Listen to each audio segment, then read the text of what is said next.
Hey guys, welcome to Sanjeevani prep. And आज के lecture में हम जो करेंगे वो क्या, हमारा हाइपरटेंशन यूनिट 2 का जो है कार्डियोवैस्कुलर सिस्टम की जो डिजीज़ हैं उसमें सबसे पहले हमारा हाइपरटेंशन आता है। ठीक है, सो देखो गाइस, जो हमारा जो नोट्स है ना वो रफली हैं। ठीक है, एग्ज़ाम के लिए हमने ये बना लिया है ऐसे, उसमें ज़्यादा टाइम लगता है तो इसमें ईजी टू अंडरस्टैंडेबल है ये। ठीक है, समझाने के लिए हैं और समझ में आ जाएगा, समझ में आते हैं। ठीक है, तो please try to understand. So let's see hypertension. Hypertension क्या है? हाइपर का मतलब होता है ज़्यादा, टेंशन मतलब प्रेशर। तो जो हमारा ब्लड प्रेशर होता है उसका जो प्रेशर होता है वो हाई होता है नॉर्मल से ज़्यादा।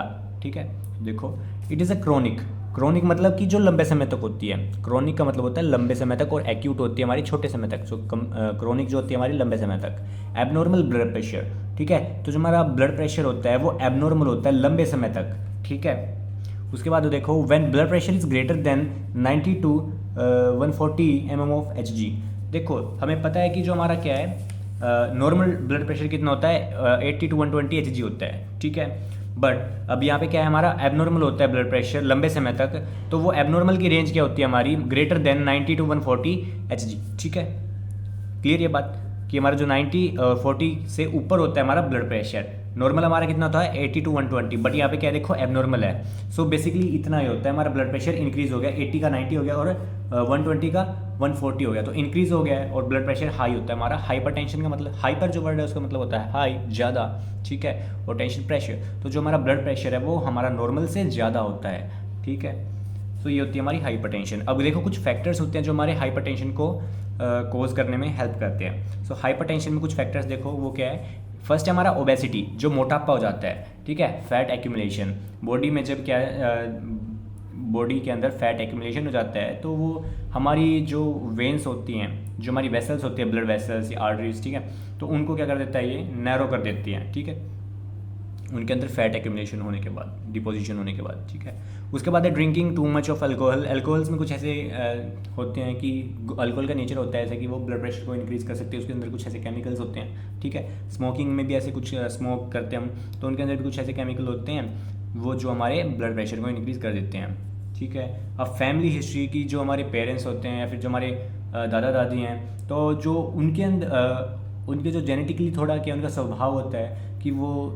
ब्लड प्रेशर उनका हाई रहता है। सो ऐसी कुछ चीज़ें भी होती हैं जो फैक्टर्स होते हैं हमारे, जो मैटर करते हैं कि जो फैमिली हिस्ट्री में, जैसे कि हमारे दादा दादी में था, फिर आपके पेरेंट्स में है, माता पिता में आ गया, फिर आप में भी थोड़े कुछ उसी के लक्षण हैं, मतलब हाइपरटेंशन हो जाता है। तो ये थे हमारे फैक्टर्स। अब देखो टाइप्स, हमारा जो हाइपरटेंशन होता है ना, इसके कितने टाइप होते हैं। बेसिकली हमारे हाइपरटेंशन के जो हम देखें मेजर, तो वो दो टाइप होते हैं, प्राइमरी एंड सेकेंडरी। ठीक है, देखो प्राइमरी और सेकेंडरी में सबसे पहला डिफरेंस बता देता हूँ कि एक ही डिफरेंस है और वो सबसे मेन है कि जो प्राइमरी होते हैं, जो उसके कोज होते हैं, इटियोलॉजी होती है उसकी, वो क्या है, अननोन होती है।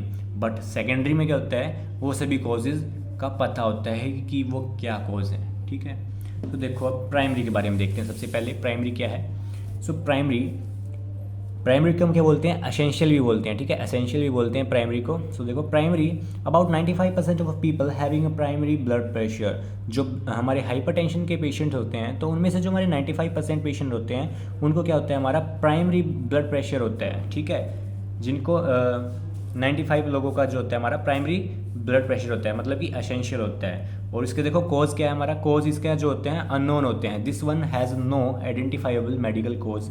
ठीक है, कोई भी मेडिकल आइडेंटिफाइबल मेडिकल कॉज नहीं है, कि सही से नहीं पता होता है कि किसकी वजह से हमारा ब्लड प्रेशर इंक्रीज हुआ है। ठीक है, सो अननोन होता है। बट फ्यू फैक्टर्स में भी अफेक्ट लाइक ओबेसिटी। तो मैंने बताया था कि ऊपर की जो कुछ फैक्टर्स होते हैं हमारे, जो ब्लड प्रेशर को इंक्रीज करने में हेल्प कर देते हैं। सो क्या हमारा ओबेसिटी है, स्मोकिंग है, ठीक है, अल्कोहल है, डाइट में जैसे कि हमारा जो खान पान होता है, जो हम भी खाना खाते हैं, जैसे कि हम कुछ ज़्यादा साल्टी खाना खाते हैं तो साल्टी सोडियम NaCl होता है। सो सोडियम भी हमारा क्या होता है, एक हाई एनर्जी कंपाउंड होता है, मतलब एलिमेंट होता है। सिंपली समझाने के लिए बोल रहा हूँ मैं, जो सोडियम होता है हाई एनर्जी वाला होता है, और वो जो बॉडी के अंदर ज़्यादा हो जाता है, उसका अमाउंट ज़्यादा होता है, तो किसी भी केस में वो हमारे क्या है, पंपिंग को ज़्यादा कर देता है हार्ट की, जिसकी वजह से हमारा ब्लड प्रेशर इंक्रीज हो जाता है। ये मैंने आपको इजी वे में समझाने के लिए बोला है। ठीक है, तो डाइट, ज़्यादा साल्टी डाइट से भी हमारा ब्लड प्रेशर हाई हो जाता है। ठीक है, एंड नेक्स्ट वन देखो क्या है हमारा, एंड जेनेटिकली इनहेरिटेड। तो मैंने बताया था ना कि जो हमारे दादा से फिर हम हमारे पेरेंट्स में जो हमारे माता पिता होते हैं उनके अंदर भी आ जाते हैं, और फिर उसके बाद हमारे अंदर भी कुछ उसके ऐसे सिम्टम्स होते हैं हाई ब्लड प्रेशर के, मतलब कि हमारा ब्लड प्रेशर हाई हो जाता है, ठीक है, छोटी छोटी बातों पे। तो ये सारे क्या है, जेनेटिकली भी हो सकता है हमारा, ठीक है ना। तो ये हमारे इसके था अननोन कॉज थे हमारे, मतलब कि कॉज थे, कुछ फैक्टर्स हैं, कॉज नहीं है ये इसके। प्राइमरी में हमारे कोई भी कॉज नहीं होता है कि स्पेसिफिक कॉज है, सेकेंडरी में हमारे स्पेसिफिक कॉज होते हैं, बट ये हमारे कुछ फैक्टर्स थे जो हमारे मैटर करते हैं हाई ब्लड प्रेशर को करने में, ठीक है। So it generally begins in 30 to 50 और ओल्डर एजेस, ठीक है। तो 30 से 40 साल की एज में ये हमारा स्टार्ट होता है, और ओल्डर एजेस में भी स्टार्ट हो जाता है, ठीक है। सिम्टम्स देखते हैं, कुछ लक्षण क्या होते हैं हाई ब्लड प्रेशर के बाद, क्या हमारे साथ क्या जो हम एक्सपीरियंस करते हैं। डोंट हैव स्पेसिफिक सिम्टम्स, जो इसके सिम्टम्स होते हैं, कुछ भी स्पेसिफिक सिम्टम नहीं होता कि ब्लड प्रेशर हुआ तो ये सिम्टम होगा, बट कुछ हम एक्सपीरियंस करते हैं। मैं एक्सपीरियंस लाइक हेडेक, सर दर्द होता है, हमें टायर्डनेस होती है, थकान होती है, डिजीनेस मतलब नोज ब्लीडिंग, नक्सीरी बोलते हैं जिसको हम, ठीक है, और शॉर्टनेस ऑफ ब्रीथ, ठीक है, सांस लेने में घुटन महसूस होगी, ठीक है। नेक्स्ट देखते हैं। सो नेक्स्ट देखो सेकंड, जो हमारा सेकेंडरी है, ठीक है, सेकेंडरी हाइपरटेंशन।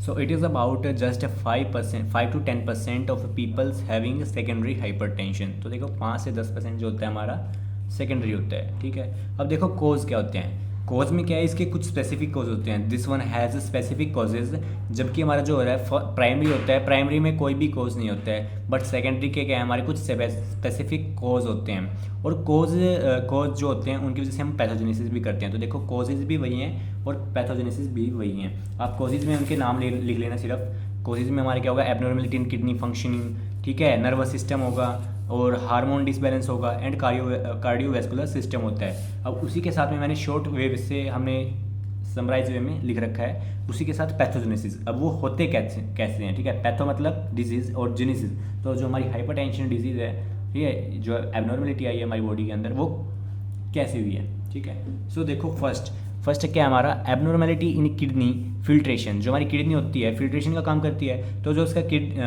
फंक्शन होता है फिल्ट्रेशन करना, ठीक है, काम होता है उसका, उसमें एक एबनॉर्मलिटी आ जाती है। तो देखो कैसे, दो तरीके से। फर्स्ट क्या हमारा, रीनल आर्टरी स्टोनोसिस, मतलब कि जो हमारी किडनी के अंदर पथरी बोलते हैं जिसको, स्टोनोसिस हो जाती है, ठीक है, पथरी हो जाती है, जिसकी वजह से क्या होगा, हमारी जो रीनल की आर्टरीज होगी उनकी ब्लॉकेज होगी, नैरोइंग होगी उनकी, ठीक है। तो देखो narrowing of the renal arteries, जिनके अंदर से जो होगा ब्लड की सप्लाई भी बहुत कम हो सकती है, ठीक है। Reduce the capability of kidney to remove the waste, और क्या है जो हमारा उसके अंदर जो हमारा स्टोन बन जाएगा, तो वो क्या होगा, उसकी फिल्ट्रेशन को अफेक्ट करेगा, ठीक है। तो वो अच्छे से फिल्ट्रेशन नहीं कर पाएगी, रिमूव नहीं कर पाएगी वेस्ट को। सो क्या करेगा वो, एक्सेस वेस्ट। तो वेस्ट क्या थे हमारे वहाँ पे, आयंस थे और वाटर, ठीक है। सो पोटेशियम के आयंस होते हैं, सोडियम के आयंस होते हैं, वो क्या एक्यूमुलेट हो जाते हैं, ब्लड के अंदर ही रह जाते हैं, ठीक है, उनको हम बाहर नहीं कर पाते हैं, और वाटर भी अंदर रहता है, जिसकी वजह से हमारे ब्लड की वॉल्यूम भी इंक्रीज हो जाती है। और ऊपर से जो हमारे पोटेशियम और सोडियम जो आयंस हैं, ये भी हमारी क्या करते हैं, हाइपरटेंशन को कोज करते हैं, हमारी ब्लड हार्ट बीट को इंक्रीज कर देते हैं, ठीक है, समझ गया। सेकंड क्या है हमारा, रेनिन प्रोड्यूसिंग ट्यूमर्स, ठीक है। तो जो हमारा रेनिन क्या होता है, रेनिन जो हमारा एक हार्मोन होता है जो किडनी के द्वारा रिलीज किया जाता है, और वो कैसे इफेक्ट करता है। सो देखो renin, excess amount of kidney hormone renin increase the blood pressure secondary, ठीक है। तो ये एक इसका कोज होता है हमारा, ठीक है, समझ गए। अब सेकंड हमारा नर्वस सिस्टम। अब नर्वस सिस्टम भी दो तरीके से अफेक्ट करता है, ठीक है, नर्वस सिस्टम भी दो तरीके से अफेक्ट करता है। तो देखो सबसे पहले क्या हमारा स्लीप एपनिया, ठीक है। सो ये क्या एक कंडीशन होती है विच अवर ब्रेन ओवर एक्टिव हो जाता है, ठीक है, हमारा जो दिमाग होता है वो ओवर एक्टिव हो जाता है और रिलीज करता है कुछ ऐसे केमिकल्स को that increase the blood pressure, ठीक है। स्लीप एपनिया के उसके अंदर क्या होता है, हम जो ओवर एक्टिव हो जाते हैं तो release the chemicals that increase the blood pressure, okay. Second क्या हमारा स्ट्रेस, हम ज़्यादा स्ट्रेस लेते हैं, ठीक है। सो देखो स्ट्रेस लेने से क्या होगा, हम डरेंगे, ठीक है, डर सा लगता है, एंजाइटी होती है। और पैरासिम्पैथेटिक सिस्टम, जो हमारा सिंपैथेटिक सिस्टम होता है वो कब होता है, फियर के टाइम पे, ठीक है, फियर डर। सो जो स्ट्रेस है, स्ट्रेस में हम फियर डरे रहते हैं, सहमे सहमे रहते हैं ना, तो जिसकी वजह से देखो हमारा क्या है, हमने पढ़ा था कि फर्स्ट सेमेस्टर में सिंपैथेटिक नर्वस सिस्टम और पैरासिम्पैथेटिक नर्वस सिस्टम। तो सिंपैथेटिक नर्वस सिस्टम जो होता है हमारा फास्ट एंड फ्लाइट मोड होता है, जिसमें हमारी बॉडी फास्ट वर्किंग करती है, ठीक है, हार्ट बीट इंक्रीज हो जाती है। वो क्यों होती है? जो हमारा एड्रेनल जो होता है वो रिलीज हो जाता है, ठीक है। तो वो क्या करता है, हमारी इंक्रीज द हार्ट रेट और ब्लड प्रेशर भी, जिसकी वजह से हमारा इंक्रीज हो जाता है। सो हार्ट रेट को इंक्रीज करेगा, जिसकी वजह से हमारा ब्लड प्रेशर इंक्रीज हो जाता है। So it cause hypertension. समझ में आ गया? सेकंड क्या हमारा, थर्ड हार्मोन डिसबैलेंस। हमारे हार्मोन के अंदर डिसबैलेंस हो जाता है। तो देखो जैसे कि मैंने बताया कि एड्रेनलिन जो होता है वो हार्मोन होता है, वो एक्सेस में हो जाता है तो इंक्रीज कर देता है हमारे ब्लड प्रेशर को।